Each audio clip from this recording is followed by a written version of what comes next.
A father whose Audi plunged off a treacherous pier, killing himself, his 2 children and 2 other relatives died through misadventure, an inquest has heard.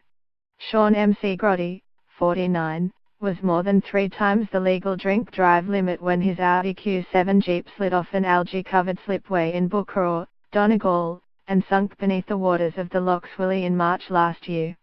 With him in the 4X4 were his sons Mark, 11, and 8-year-old Evan, his mother-in-law Ruth Daniels, 57, and her 14-year-old daughter Jodie Lee Tracy, all of whom died.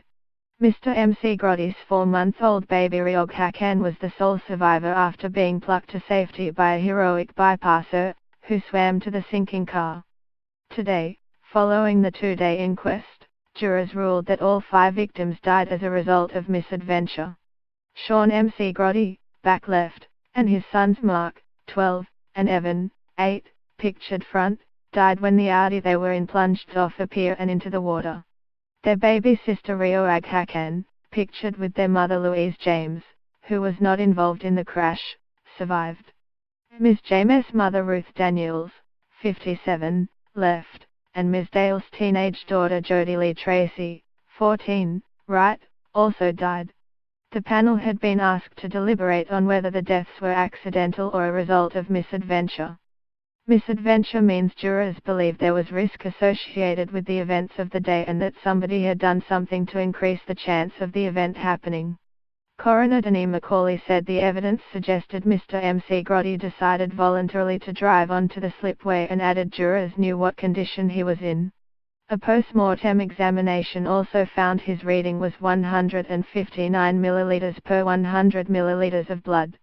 The legal limit is 50 milliliters. David Walsh, 28, pictured today outside the inquest, rescued a 4-month-old baby from a sinking car when 5 other members of her family drowned inside. However, the inquest heard that experts could not be certain how that level of alcohol would have impaired Mr. MC Grotti, because it would depend on whether he was habitual or accustomed to that amount of drink. There were also no signs at the slipway warning of the dangers of slipping. A gate designed to control crowds using a summer ferry service in the popular tourist spot was left open, the hearing was told. Recording the verdict, the jury's foreman said, the finding was that death was due to drowning.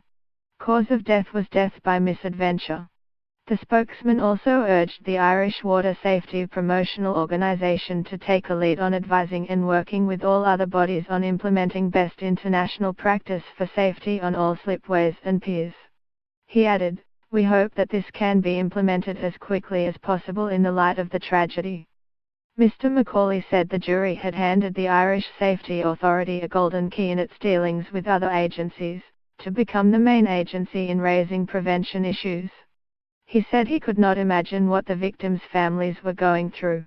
"It is a terrible thing, we can see that it is just unimaginable," he said. He said the response times of the emergency services were incredible.